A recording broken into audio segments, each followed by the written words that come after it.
Hey, what's up guys? Welcome back to another episode of the Arsenal Career Mode. Although it's not a normal episode, we're basically going to be rounding up the entire series today. We're going to be looking at the squad report, of course, looking at stats. We're going to see who was top scorer, who was top assister, things like that, and just round it off. And also, I'm going to be telling you some of my favourite things. My favourite player of the series, my favourite young player, the most improved, basically like the old award videos I used to do. We're going to be doing that as well today. So let's get into it. So we're going to start with a squad report, guys, and find out how after 2 seasons some of the players are doing. Obviously, if they haven't been here for 2 years, Leno, for example, we're just going to see how much progress they made since joining the club.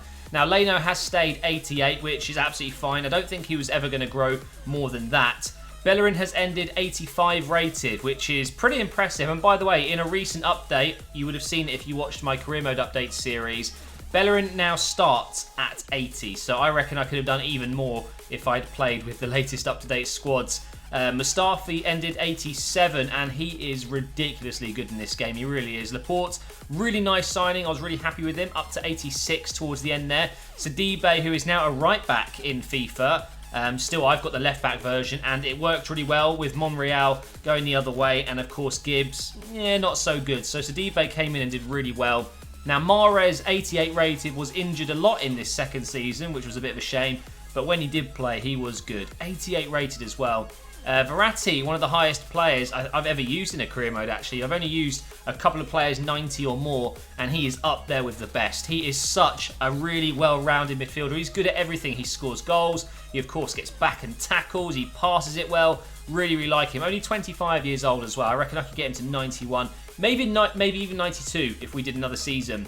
We've got Granit Xhaka, of course, up to 87. He was my captain towards the end of the series. We've got Mesut Ozil, who has not moved at all. He has been the same rating the entire career mode. Not a single stat has gone up or down.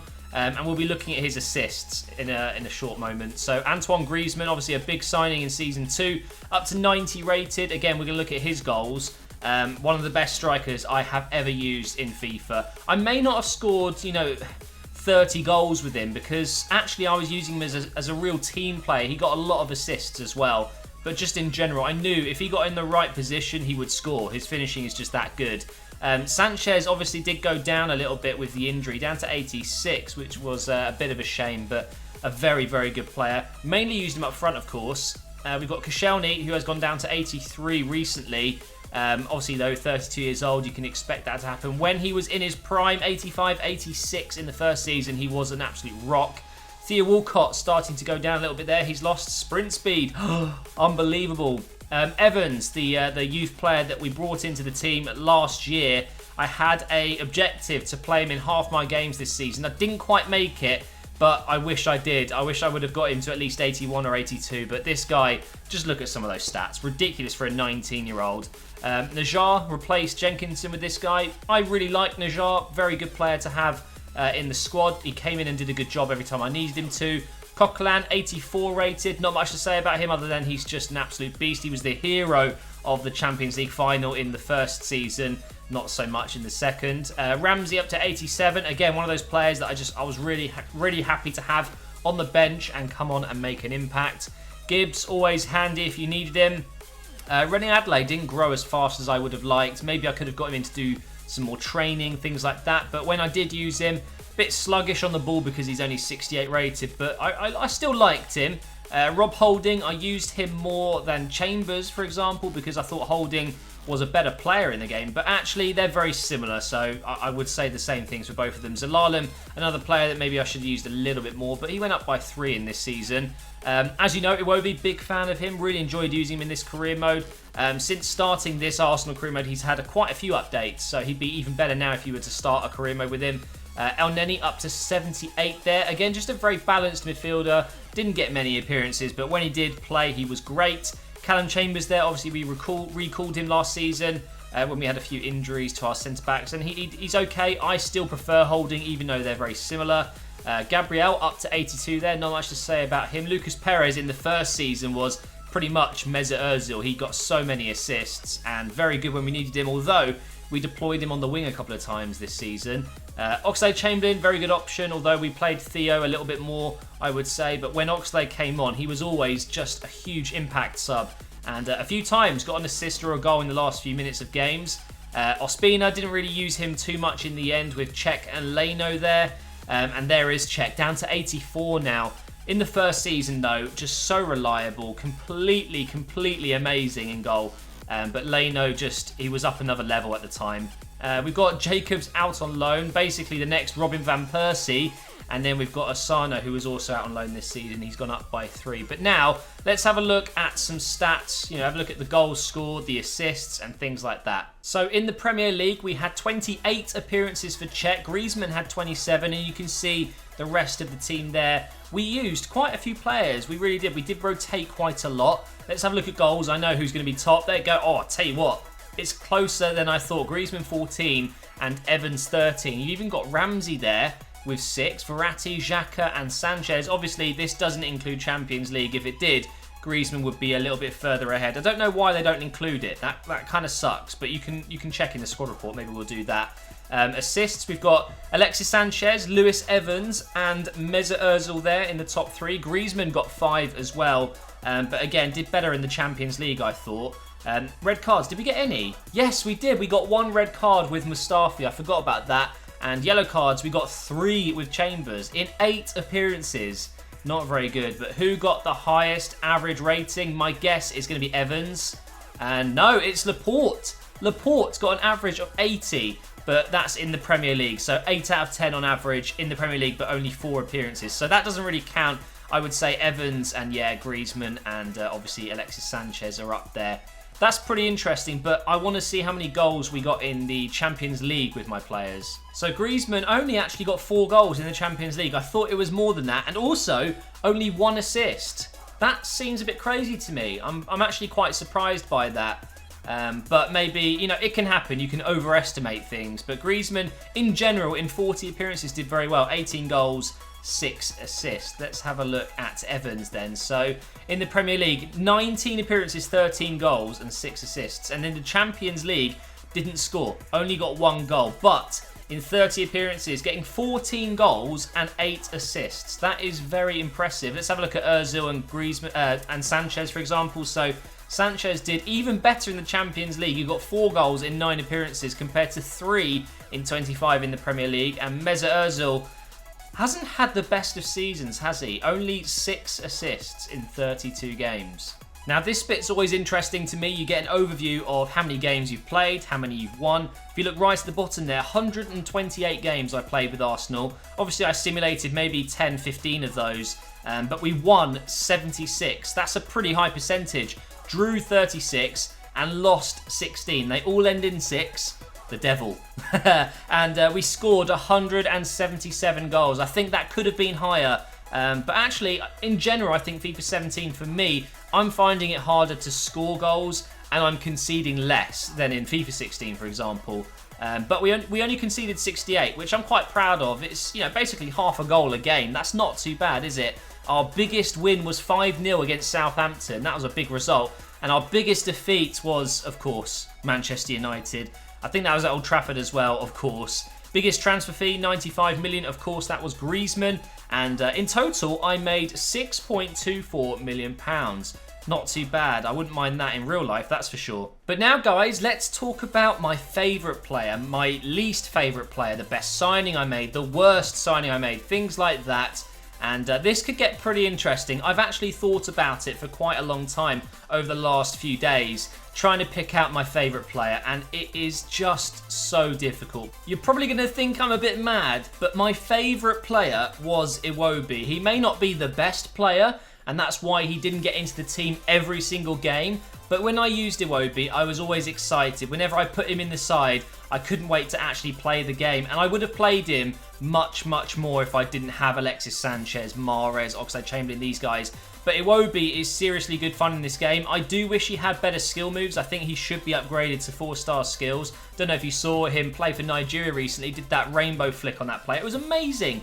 But also, I think he's my favourite because I worked quite hard on him. I put him into training in the first season and I got him to 80 relatively quickly, and I was using him a lot. He was in my first team a lot in the first season, and I haven't been able to drop him since, unless we were in a big game where I needed my highest rated players. So for sure, he's not the best, but he's my favourite player in this series. There is no doubt in my mind though, guys, Verratti was the best player. This guy can do it all.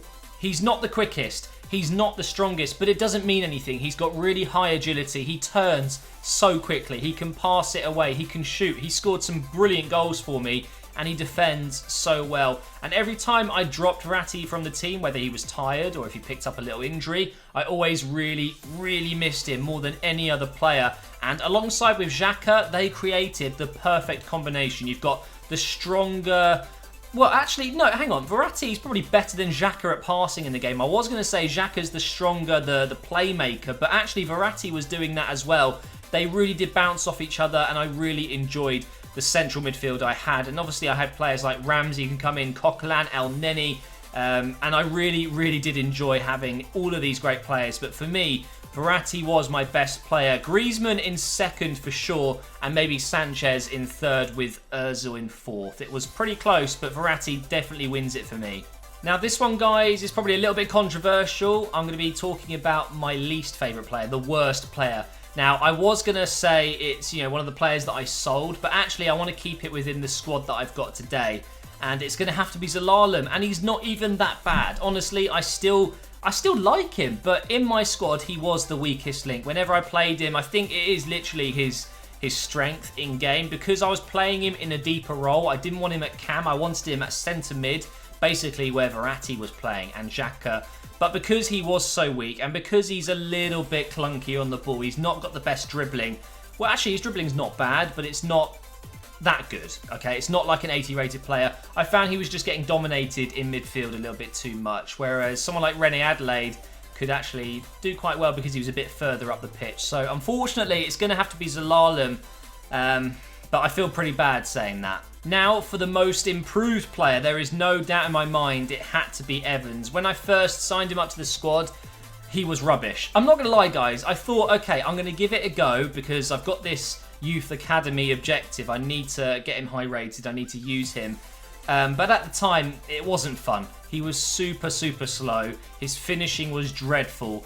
But he started to grow. I started to train him 4 drills every single week. And towards, I would say, halfway into Season 2, I started to realise what a player Evans is. And you've seen his stats. Absolutely unbelievable. I really do wish he had better, pace and physicality. You can probably see on the graph at the top there. He's really good at shooting, passing and dribbling, but his pace and his physicality let him down massively. But get him into the right position and he was scoring for fun. And there's no doubt with, I think, a growth of 23 in total, something like that, over 1.5 seasons, he is the most improved player. And another award is going to Verratti. He is my best signing. He wasn't even that expensive. The only downside to this signing was I let Cazorla go. Cazorla went to PSG and we brought Verratti into Arsenal. But I cannot ever regret it because he has been that good. He has been the best signing because he is the best player. That makes sense, right? It could have been Griezmann, but value for money wise, I think Verratti is definitely a lot better in that respect. He's obviously a lot cheaper and we got a lot out of him, whereas Griezmann, he did okay, but for £95 million, maybe not as good. So Verratti, definitely my best signing, and I would do it again and again. Honestly, guys, if you need a midfielder, look no further than Verratti. He's just got everything. On to another controversial one, but actually something I'm quite proud of. We're going to be talking about my worst signing. And actually, I'm proud because it's Najar. Najar is a good player. I actually really enjoyed using him, but he wasn't a necessity. I could have kept Jenkinson maybe, and it wouldn't have been a problem, but I fancied getting Najar in, something different. He's the only signing I would say I didn't need to make, whereas all the other signings I've made in this career mode have either been realistic enough to make sense or just necessity. I think we needed someone like Griezmann, whereas Verratti, I wanted him because, not that it's realistic, I'm not trying to say he's realistic, but I wanted something to match Cazorla, and I think that was a good signing. I think he matched him so well. So out of all the signings, I've got to look at Najar as the least needed. So therefore, he's probably my worst signing. So I'm sorry, Najar, you are my worst signing, but also probably one of the most unnecessary ones. Basically, this award should be called Most Unnecessary Signing.